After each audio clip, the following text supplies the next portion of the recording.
Porque este é o amor de Deus, que guardemos os seus mandamentos, e os seus mandamentos não são pesados.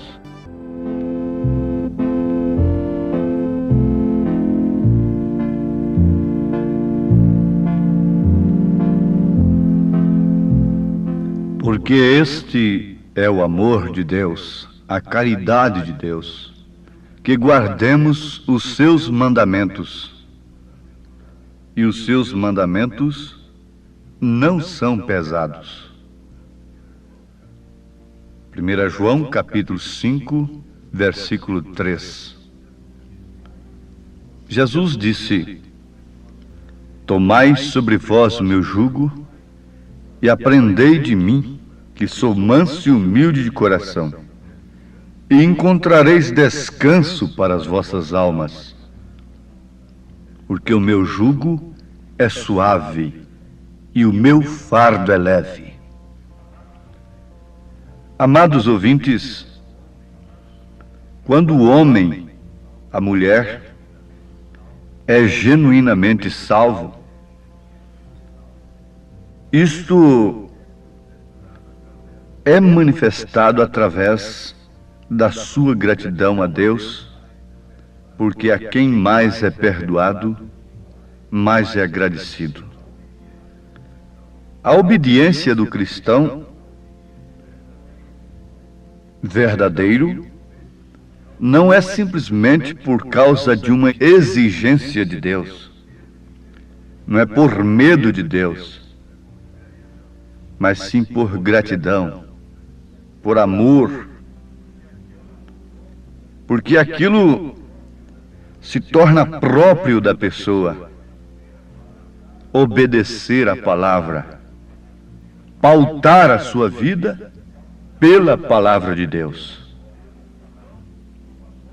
João, o apóstolo São João, entendia o que era amar a Deus.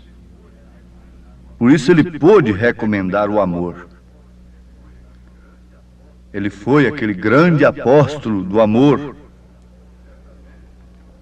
que certamente se deu conta quando a igreja começou a perder aquele primeiro amor de Deus. Agora, quando ele escreveu essa carta, ele já tinha voltado da ilha de Patmos.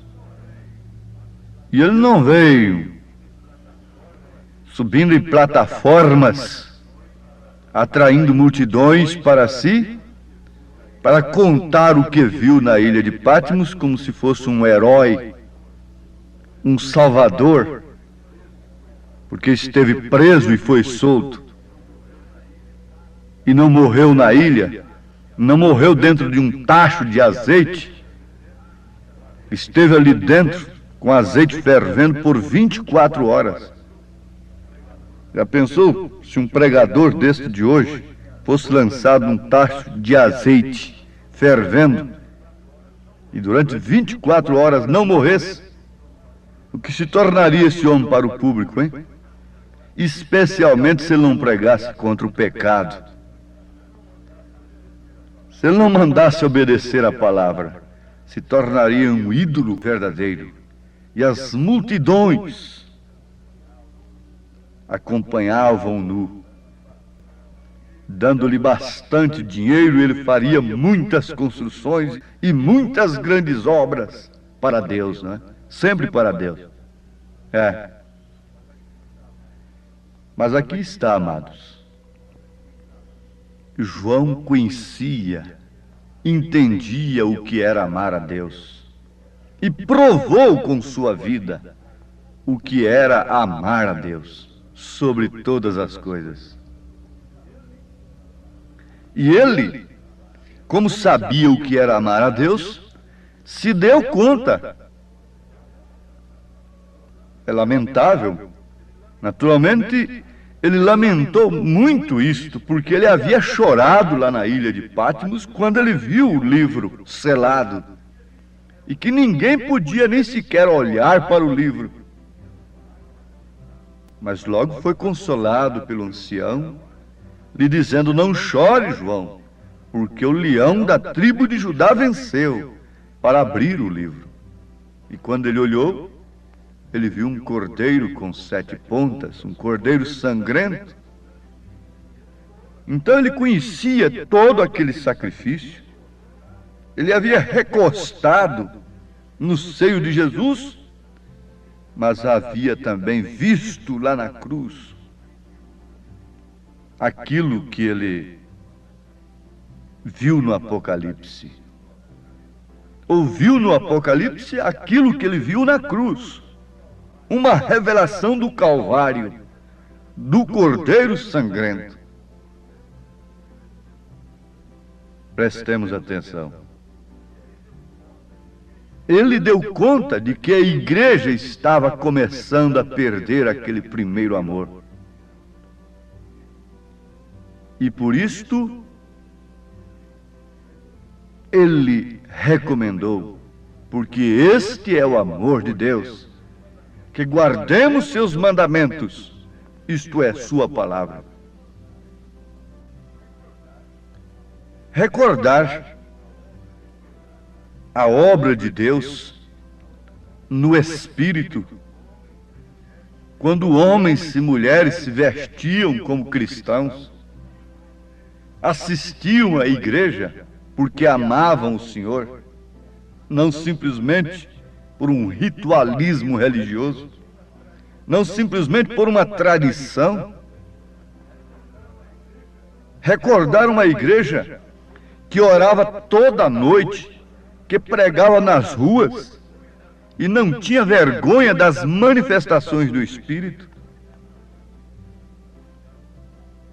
Deixavam suas igrejas mortas, os crentes deixavam suas denominações mortas e adoravam a Deus, passavam para a vida deixando os mortos sepultar os seus mortos e passavam a adorar a Deus em lugares e em edifícios de armazéns velhos. Eles tinham a verdade. E não importa o lugar, não importava a eles o lugar, se fosse no ar livre, debaixo de uma árvore,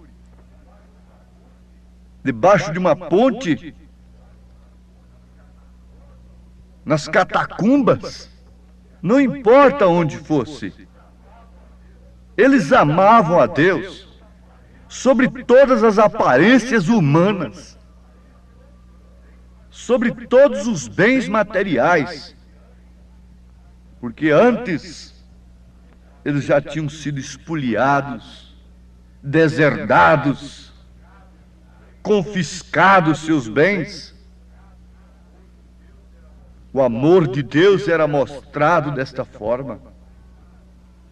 Porém, não tardou muito tempo, quando começaram a ter ajudas suficiente para construírem magníficas igrejas novas, pondo corais adestrados tecnicamente, ao invés da igreja cantar a Deus por si mesmos um hino de louvor. Sim, puseram tantas coisas, organizaram, infiltraram tantas coisas que nunca houve na primeira igreja, nunca houve naquela igreja que João viu nascer.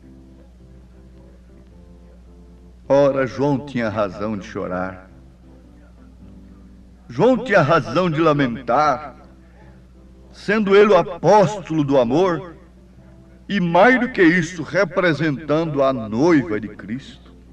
João é um tipo da noiva de Jesus. Ele reclina no seio do Senhor Jesus Cristo. A esposa reclina no seio do seu esposo. Descansa e se deleita em Cristo. Não importa se está no lodo, se está no feno, se está numa estrebaria. Não importa se está na saída da cidade, na ponta da rua, como diz assim. Se está nos buracos, nas grotas, nos valados. se está naufragando ou se está flutuando. Importa, sim, é que eles têm, de fato, o amor de Deus. Esta é a igreja de Jesus. Mas o que aconteceu? Eles organizaram estas coisas. Organizaram um movimento dirigido por homens. Começaram a ler livros que não eram dignos de ser lidos. Deixaram cair a cerca e as cabras entraram e dominaram a coisa. E aí estava toda a baderna feita. Já não existia o grito de alegria, já não existia a liberdade do espírito. E a lei do não faz mal, não tem importância o que tem isto. A lei dos homens tomou lugar da lei de Deus. Saiu das tábuas do coração para irem para os seus papéis, para os seus livros. E eles começaram a escrever sobre isto e sobre aquilo, dizendo: estas escrituras querem dizer isto, aquelas querem dizer isto, e aquilo outro. E hoje dão mais valor a um livro extra-bíblico, uma coletânea teológica de um grande gênio intelectual, do que aquilo que está escrito, se esquecendo de que Jesus venceu a Satanás. O próprio Deus venceu a Satanás somente com o que está escrito na Bíblia Sagrada, dizendo para ele, resistindo, está escrito, Satanás. Quando a igreja deixa de usar exclusivamente aquilo que está escrito, então já não há liberdade do espírito. Ele fica desarmado. E ao invés de Satanás ser resistido, quem é resistido é o Espírito Santo. A Bíblia disse, resistia ao diabo, mas a mesma Bíblia diz, não resistia ao Espírito Santo. Recomenda, não entristeçais ao Espírito Santo, não o resista. E resisti-lo é justamente desarmá-lo, introduzindo em seus corações, em suas mentes, ó filhos de Deus, aquilo que os homens dizem, ao invés de crerem, se agarrarem, como entre a vida e a morte, naquilo que Deus diz. Por isso, o que aconteceu? A igreja ficou apenas com uma forma. O fogo havia se extinguido, e o negrume das cinzas cobria tudo o que restava.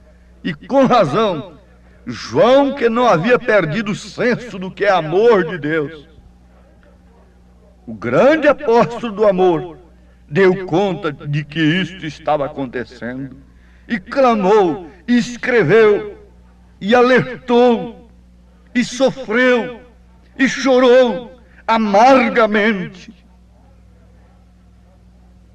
Ele sabia perfeitamente que um pequeno desvio da palavra é um passo fora de Cristo, como um pequeno declínio da arma te leva a errar o alvo, assim também um pequeno desvio da palavra é um passo fora do alvo, é um passo fora de Cristo, e o que é pecado é justamente errar o alvo. Se você crer numa palavra que tem se desviado de Cristo, você se torna um crente desviado de Cristo. Eles falam, fulano se desviou. De onde? Se desviou de Cristo ou de uma denominação? Desviar de uma denominação é salvação, mas desviar-se de Cristo é perdição, é condenação.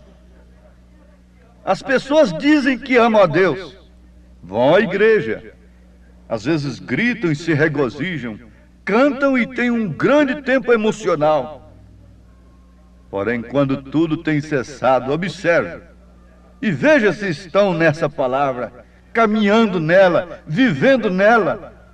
Elas estão se arrastando atrás de um homem que ora pelos enfermos e dando-lhes tudo o que eles pedem: orações, jejuns, dinheiro, porque são grandes os seus compromissos. Mas veja só, qual é o alvo desse povo? Alguém pode dizer: acima da cura divina está a salvação. Quem não quer a salvação? Mesmo Satanás a desejaria, se pudesse obtê-la. Mas a salvação só tem um caminho, só tem um meio de conquistá-la, de alcançá-la. E esta é pela palavra de Deus. Não pode, a palavra de Deus não pode gerar um grupo aqui com um pensamento e a mesma palavra gerar outro grupo ali com outro pensamento diferente, com outra mente, com outras maneiras de viver. Sim, amados, isso é uma análise que deve nos levar a inventariar a nossa vida. Quando um chefe de família, tendo algumas coisas, fazendas, propriedades, riquezas, morre, o problema da família não é propriamente mais a morte do saudoso papai, mas sim é o inventário. É o inventário para saber o que toca para cada um. Inventarie, ele já morreu na cruz, ele deu sua vida. E veja no inventário o que tem tocado para você. É simplesmente uma irrisória parte de cura divina? Essa é sua herança? É uma irrisória parte de um evangelho moderno que simplesmente contém a palavra de Deus, ao invés de ser a palavra de Deus? Você está sendo lesado, você está sendo lesada. Constitua um advogado, ele próprio, aquele que morreu, ressuscitou e voltou para a sua igreja para testificar dentro dela que ele foi morto. O testamento tem valor e é seu, tudo que é dele. Você é co-herdeiro com Cristo, o Paráclito divino, o advogado, o Espírito Santo testifica dentro de você que toda a palavra de Deus é sua, porque todo o reino de Deus te pertence. O que pertence ao esposo pertence à esposa. Ele é o esposo e ele disse: todo poder me é dado nos céus e na terra. E se foi dado todo poder a ele nos céus e na terra, nos céus está ali na intercessão, na terra está na sua igreja. É ela quem tem o poder de Deus, é ela quem é sustentada por ele. Somente ela pode morrer como ele morreu, somente ela pode viver como ele viveu, somente ela pode ressuscitar como ele ressuscitou. Porque somente ela o ama de coração, somente ela o tem em seu coração, em sua vida, e o manifesta para o mundo. Como ele disse: vós sois a luz do mundo, vós sois o sal da terra. A igreja de Jesus arde na ferida do pecador. Ela é um sal e não é sal insípido, pisada pelos pavores humanos, pisada, subornada pelos homens. Não e não. Você é co-herdeiro com Cristo, por isso você o ama, você sabe o que possui. Ele não se dobrou diante de Satanás, porque ele sabia perfeitamente o que ele possuía. Quando o homem sabe o que possui, ele não entrega aquilo por bacatelas, por coisas inferiores. Ele vende tudo que tem quando ele encontra um tesouro. E Jesus disse: onde está o seu tesouro, também está o seu coração, está o seu amor, está a sua vida.